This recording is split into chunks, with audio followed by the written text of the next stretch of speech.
அண்ணன் சீமான் அவர்களை பத்தி நான் என்ன பேசுறதுங்க?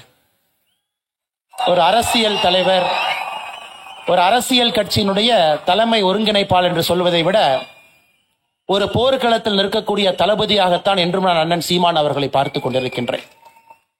காரணம், அவருடைய கொள்கை, அந்த கொள்கையிலே அவர் எடுத்திருக்கக்கூடிய உறுதி பூண்ட ஒரு நிலைப்பாடு, அதற்காக எதை இழந்தாலும் பரவாயில்லை என்று தைரியமாக அந்த போர்க்களத்திலே போராடக்கூடிய மாண்பு, இது அண்ணன் சீமான் அவர்களை தமிழக அரசியல்ல ஒரு தனிப்பெரும் தலைவராக உயர்த்தி நின்று கொண்டிருக்கின்றார்கள் என்று. எனக்கும் சீமான் அண்ணனுக்கும் பெரிய வித்தியாசம் இல்லைங்க. நான் தேசியத்துல தமிழை பார்க்கிறேன், அண்ணன் தமிழ்ல தேசியத்தை பார்க்கிறார், அவ்வளவுதாங்க வித்தியாசம். இருவருக்கும் ஒரு பெரிய வித்தியாசம் இல்லை. இருந்தும் எப்பொழுதும் அண்ணன் சீமான் அவர்களுக்காக தொடர்ந்து ஆதரவாக நான் குரல் கொடுத்து கொண்டிருப்பதற்கான காரணம், இன்னைக்கு அரசியல் களத்துல பாத்தீங்கன்னா அந்த நேர்மையும் நெஞ்சுறுதியும் குறைந்திருக்கிறது. அது இருக்கக்கூடிய ஒரு மனிதனாக தொடர்ந்து நிற்கக்கூடிய அண்ணன் சீமான் அவர்கள் இந்த நிகழ்ச்சியில நாங்கள் இருவரும் பங்கேற்கக்கூடிய முதல் மேடையாக இது இருக்குது. அண்ணன் அவர்களுக்கும் இந்த நேரத்தில் என்னுடைய நெஞ்சார்ந்த வாழ்த்துக்களை தெரிவித்துக் கொள்கின்றேன். மதிப்பு மிகுந்த டாக்டர் ஐயா பாரிவேந்தர் அவர்கள் சாதாரண ஒரு மனிதர் அல்லங்க. 86 அகவையில் இங்கு அமர்ந்திருக்கின்றார். 86 அகவை. எல்லா துறையிலும் கூட கால் பதித்து சாதனையை செய்திருக்கக்கூடியவர்கள். அரசியல் துறை ஒரு பக்கம், சினிமா துறை ஒரு பக்கம், மீடியா அண்ட் என்டர்டெயின்மெண்ட் அந்த துறை ஒரு பக்கம், சிமெண்ட் நிறுவனத்திலிருந்து சாப்ட்வேர் கம்பெனியிலிருந்து ஒரு சாதாரண ஒரு மனிதன் சென்னையில பல ஆண்டுகளுக்கு முன்பு ஒரு கோச்சிங் சென்டர், மாணவ செல்வங்களுக்கு இம்ப்ரூவ்மெண்ட் கோச்சிங் சென்டர், அதை ஆரம்பித்து இன்னைக்கு தமிழகத்தினுடைய ஒரு தலை சிறந்த பல்கலைக்கழகத்தினுடைய வேந்தர். அதையெல்லாம் தாண்டி போன பாராளுமன்றத்தில் ஐயா எம்பியா இருந்தாங்க. ஒரு அற்புதமான பாராளுமன்ற உறுப்பினர். அவருடைய அட்டெண்டன்ஸ் ரெக்கார்டை பாருங்க. 80 வயசுல ஒருவர் 80 விழுக்காடுக்கு மேல பாராளுமன்றத்தில் அட்டெண்டன்ஸ் வச்சிருக்கிறாங்கன்னா அது சாதாரண ஒரு நிகழ்வு அல்ல. மக்களின் மீது மதிப்பும் மரியாதையும் இருந்தால் மட்டும்தான் அந்த வேள்வி. பல முறை நான் பார்ப்பேன், இரவு நாங்கள் இருவரும் உணவுக்கு சில நேரத்தில் சந்திக்கும் பொழுது 11 மணிக்கு சந்திப்போம். அடுத்த நாள் பாராளுமன்றம் இருக்கும். காலையில் 5:40 விமானத்தை எடுப்பாங்க சென்னையிலிருந்து டெல்லிக்கு சென்று நான் பாராளுமன்றத்திற்கு செல்ல வேண்டும் என்று.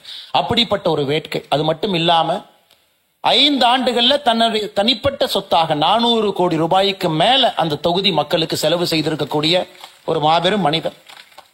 வள்ளல் பாரியாகவும் அதே நேரத்தில் வேந்தராகவும் இருந்து 40 லட்சம் ரூபாய் இன்னைக்கு பரிசு பொருட்கள் அள்ளி வழங்கி இருக்கிறாங்க. பணம் பெரிதல்ல. எங்கேயோ இடத்துல படித்திருக்கின்றேன், ஒரு சங்க புலவன் மன்னன் முன்னாடி போய் நிற்கிறாங்க. பாடிய பிறகு பரிசு வரவில்லை. அந்த புலவன் அவர்கள் சொல்லுகின்றார், மன்னவனும் நீதானோ வளநாடும் நின்னதோ. இந்த உலகத்துல மன்னவன் நீ மட்டும்தான் இருக்கின்றாயா, உன்னிடம் மட்டும்தான் வளமான நாடு இருக்கா? ஒரு பாடிய புலவனுக்கு பரிசு கொடுக்க முடியவில்லை, இல்லை என்றால் எப்படிப்பட்ட மன்னன் நீ என்று சொல்லு அரசவையிலிருந்து நடந்து செல்கின்றார் என்று நாம் பார்த்திருக்கின்றோம், படித்திருக்கின்றோம். ஆனா இன்று பாடியவர்களுக்கெல்லாம் பேசியவர்களுக்கெல்லாம் ஒரு பொருளை கொடுத்து அவர்களை மகிழ்ச்சியாக அனுப்ப வேண்டும், அது அடுத்த ஆண்டு இன்னும் ஒரு பெரிய தீப்பொறியாக மாற வேண்டும் என்கின்ற எண்ணத்துல முதல் பரிசாக 5 லட்சம், இரண்டாவது பரிசாக 3 லட்சம், 2 லட்சம் மூன்றாவது பரிசு, ஒரு மண்டலத்திலும் முதல் பரிசு, இரண்டாம் பரிசு, மூன்றாம் பரிசு, இந்த கன்சலேஷன் பிரைஸ்னு சொல்லுவாங்க. கன்சலேஷன் என்கின்ற வார்த்தை சரியான வார்த்தை இல்லை. ஏன்னா நான் சின்ன ஒரு பள்ளிக்கூடத்தில் படித்த பொழுது மேடையில் ஒரு நாடகத்தில் பங்கேற்க வேண்டும். அந்த மேடையில் போனங்க, என்னுடைய ரோல் என்னன்னா ஆக்சிடென்ட் ஆயிருச்சு, நான் தான் விக்டிம். கத்தணும், ஐயோ அம்மா என்னை அடிச்சுட்டாங்களேன்னு கத்தணும். மேடையில் போட்ட உடனே ஸ்டேஜ் ஃபியர், எல்லாம் ஒரு 100 பேர் உட்கார்ந்து இருக்கிறாங்க, என்ன பண்றதுன்னு தெரியாம அப்படியே உட்கார்ந்து அப்படியே நின்று இருந்தேன். வெளியே வந்துட்டேன், ட்ரெஸ் எல்லாம் கழட்டியாச்சு, ஸ்கூல் ட்ரெஸ்ஸை போட்டேன், அந்த மேக்கப் ட்ரெஸ்ல இருந்து. முதல் பரிசு வாங்கியவர் அன்பு தம்பி அண்ணாமலை. நாங்க என்னடா அது நமக்கு முதல் பரிசு கொடுக்குறாங்களே, நாம தான் எதுவுமே பண்ணலேன்னு செத்த போன மாதிரி அசையாம அங்கேயே நின்னாரு தம்பி, அதுக்காக பரிசு. ஏன்னா நிறைய நேரம் பாக்குறவங்களுக்கு நம்ம என்ன ரோல் பண்றோம்னே தெரியாது. என்னுடைய ரோல் அங்க கத்தி கூச்சலிட வேண்டும். ஆனா அங்க போய் என்னால கத்தி கூச்சலிட முடியாம செத்து போன பிணத்தை போல அப்படியே நின்று கொண்டிருந்தேன், பேச முடியாம. அந்த ஸ்டேஜ் ஃபியர். ஆனா பரிசு கொடுத்தார்கள். காரணம், இந்த பையன் ரோலை நல்லா பண்ணியிருக்கான். காரணம், இந்த பையனிடம் எதிர்பார்க்கப்பட்ட ரோலே செத்த போன பிணத்தை மாதிரி நடிக்கணுமாட்டிருக்கு. அப்படி அதுபோலதான் பரிசு வாங்கியவர்களும் பரிசு வாங்காதவர்களும்.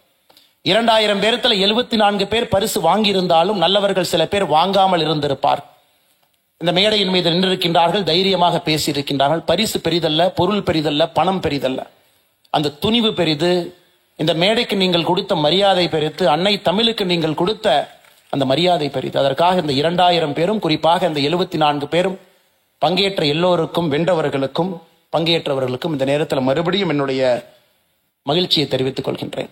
சொல் தமிழா சொல் மிக முக்கியமாக தமிழகத்தில் இந்த நேரத்திலே நடத்தப்பட வேண்டிய நிகழ்வு. காரணம், இங்கே மாணவ அரசியல் இல்லை.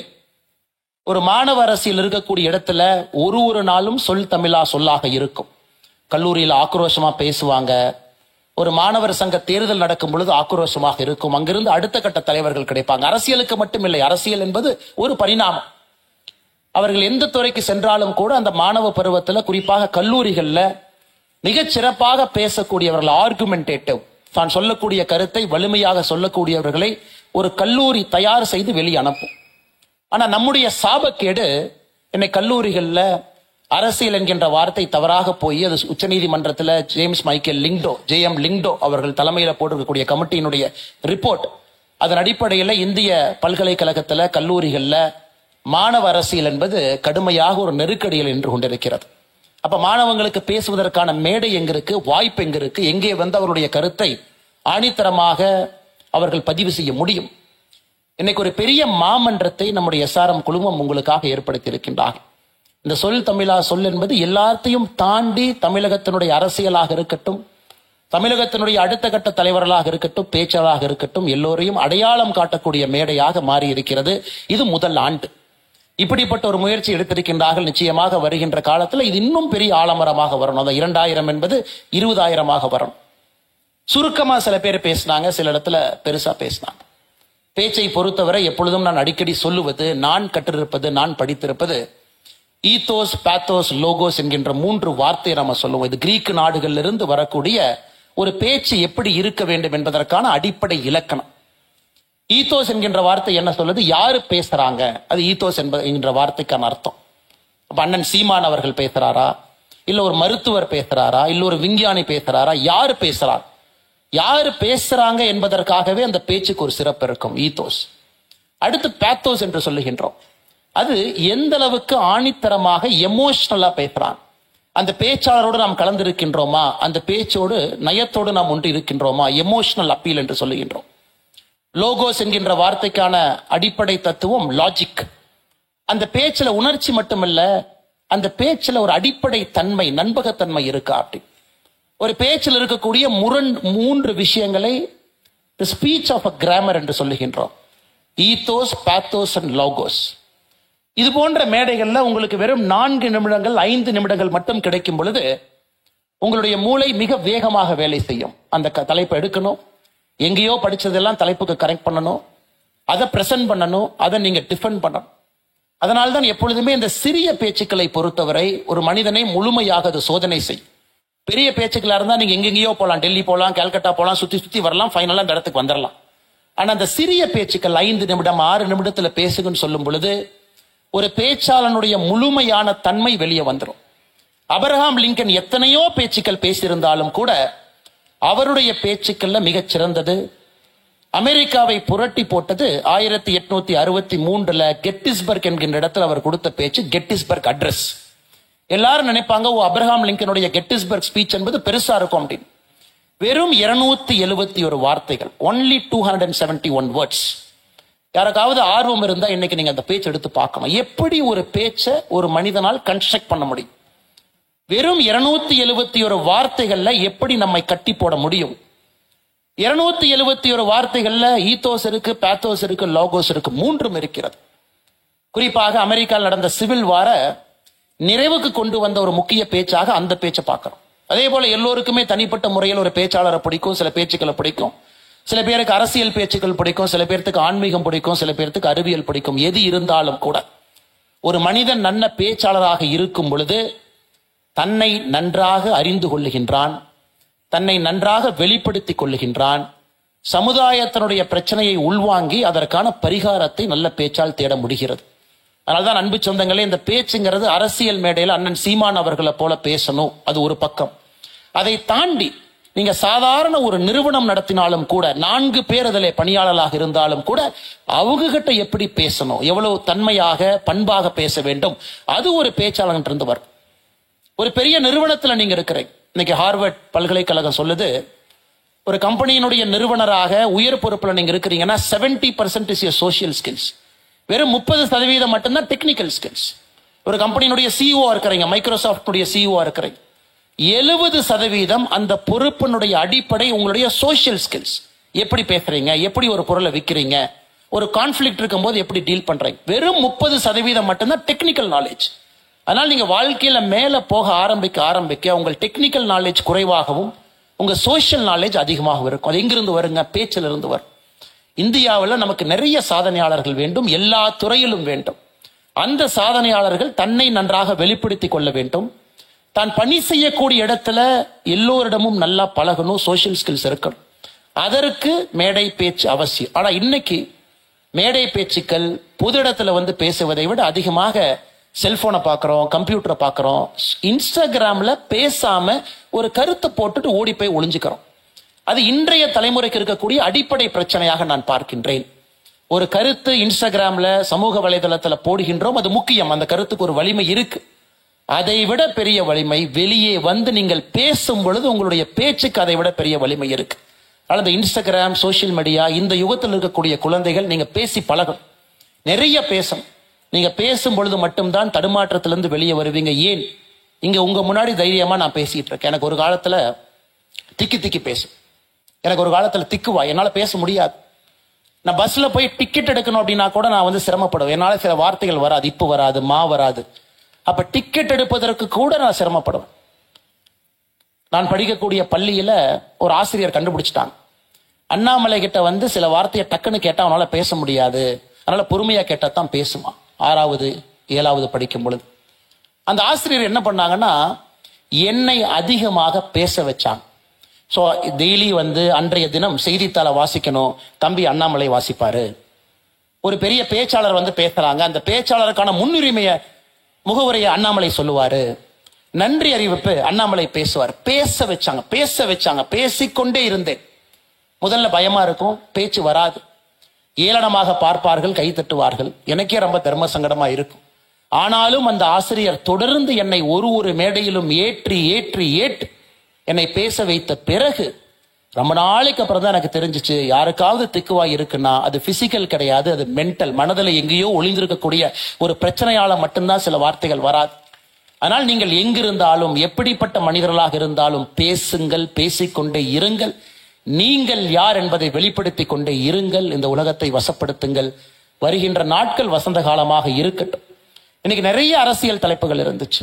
அதனால என்னுடைய கருத்தையும் இந்த நேரத்தில் நான் பதிவு செய்ய விரும்புகின்றேன். ஒரே நாடு ஒரே தேர்தல் வேண்டுமா வேண்டாமா? அற்புதமா பேசினாங்க. வேண்டும்னு ஒருத்தர் பேசினாங்க, வேண்டான்னு பேசினாங்க.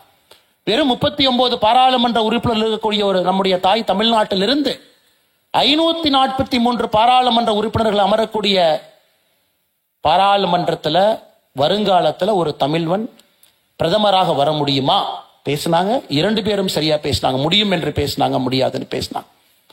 என்னை பொறுத்தவரை இரண்டையும் சுருக்கி ஒரே வார்த்தையிலே பதிவு செய்ய விரும்புகின்றேன். அரசியல் எப்ப நல்லா இருக்கும், அரசியல் எப்ப ஆளுமை மிகுந்த மனிதர்கள் நாட்டை திருத்துவார்கள் என்றால், தேசிய கட்சிகள் தேசிய பிரச்சனைகளை முதன்மையாகவும் மாநில நலனை முக்கியமாகவும் வைக்கும் பொழுது, அதே போல மாநில கட்சிகள் மாநில பிரச்சனைகளை முதன்மையாகவும் தேசிய பிரச்சனையை முக்கியமாக வைக்கும் பொழுது மட்டும்தான் இந்திய அரசியல் நான் சொன்னதை மறுபடியும் திரும்ப சொல்றேன். தேசிய கட்சிகள் தேசிய பிரச்சனைகளை முதன்மையாகவும் மாநிலத்தினுடைய பிரச்சனைகளை முக்கியமாகவும், அதே போல மாநில கட்சிகள் மாநிலத்தினுடைய பிரச்சனையை முதன்மையாகவும் தேசியத்தில் இருக்கக்கூடிய பிரச்சனைகளை முதலாகவும் வைக்கும் பொழுது அரசியல் மாறும். ஆனா இன்னைக்கு பாத்தீங்கன்னா ஒரு இக்கட்டான சூழல்ல நம்முடைய அரசியல் இருக்கு. பிராந்திய கட்சிகள் எக்ஸ்ட்ரீமான ஒரு பொசிஷன் எடுக்கிறாங்க. அது கைத்தட்டுவதற்கும் கேட்பதற்கும் பேசுவதற்கும் நன்றாக இருக்கும். நேற்று ஒரு சகோதரர் பேசும்பொழுது ஒரு விஷயத்த சொன்னாங்க. பிரதமர் அவர்கள் வரும் பொழுது முதல்வருக்கே அனுமதி இல்லை. எப்படி நம்ம அரசியல் இருக்குன்னு பாருங்க. பிரதமரை அழைப்பதே முதல்வர் தான். பிரதமரை வர சொல்ல வேண்டிய பொறுப்பே முதல்வருக்கு தான் இருக்கு. பிரதமர் வரும் பொழுது முதல் ஆளாக இருந்து பிரதமரை வரவேற்க வேண்டிய கடமையும் உரிமையும் மாநிலத்தினுடைய முதலமைச்சருக்கு. ஆனா நேற்று ஏதோ ஒரு காரணத்திற்காக மாநிலத்தினுடைய முதலமைச்சர் வரவில்லை. நான் இந்த மேடையில அரசியல் பேசவில்லை என்றாலும் கூட, பிராந்திய கட்சிகள் ஒரு எக்ஸ்ட்ரீமுக்கு போகும் பொழுது, அதே போல தேசிய கட்சிகள் ஒரு எக்ஸ்ட்ரீமுக்கு போகும் பொழுது அரசியல் கெட்டு போயிருது. மக்கள் மிடில்ல மாட்டிக்கிட்டு முழிக்கிறாங்க, ரெண்டு பக்கம் பார்க்கறாங்க. ஆனால் எல்லா கட்சிகளுக்கும் இந்த அடிப்படை வேலை இருக்கிறது. இருவரும் சென்டர் பாயிண்ட நோக்கி வரணும். மாநிலத்தினுடைய நலனும் முக்கியமாக முதன்மையாக இருக்க வேண்டும், தேசத்தினுடைய நலனும் முக்கியமாக முதன்மையாக இருக்க வேண்டும். அது வர வேண்டும்னா நீங்க வரணும், இளைஞர்கள் வரணும், பேசணும், உள்ள வரணும், ஆதிக்கத்தை செலுத்தணும். நிச்சயமாக வருகின்ற காலத்துல நீங்கள் அதை செய்வீர்கள் என்கின்ற முழு நம்பிக்கை இருக்கு.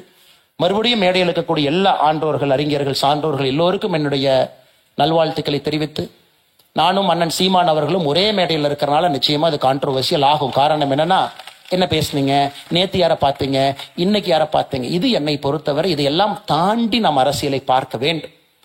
அரசியல்ல மறுபடியும் மனிதர்களுக்கு மரியாதையும் முக்கியத்துவமும், எந்தவித கொள்கைகள், கோட்பாடுகள், வித்தியாசங்கள் இருந்தாலும் அதையெல்லாம் தாண்டி ஒரு சென்டர் பாயிண்ட்ல கைகுலுக்கி தமிழகத்தினுடைய நலனுக்காக, இந்தியாவுடைய நலனுக்காக அரசியல்வாதிகள் எப்பொழுதும் நிற்க வேண்டும். அது போன்ற ஒரு நாகரிகமான அரசியலை நாம் முன்னெடுக்க வேண்டும். அப்படிப்பட்ட மேடையை இங்கே அமைத்து கொடுத்த ஐயா பாரிவேந்தன் அவர்களுக்கு இந்த நேரத்தில் என்னுடைய நெஞ்சார்ந்த வாழ்த்துக்களை, நன்றிகளை தெரிவித்து, மிக பொறுமையாக இங்கே காலையிலிருந்து அமர்ந்திருந்து என்னுடைய பேச்சையும் மற்றவருடைய பேச்சையும் கேட்டுக்கொண்டிருக்கக்கூடிய மாணவ செல்வங்களுக்கும் என்னுடைய நன்றிகளை தெரிவித்துக் கொள்கின்றேன். நன்றி, வணக்கம். பாரத் மாதா கி ஜெய்.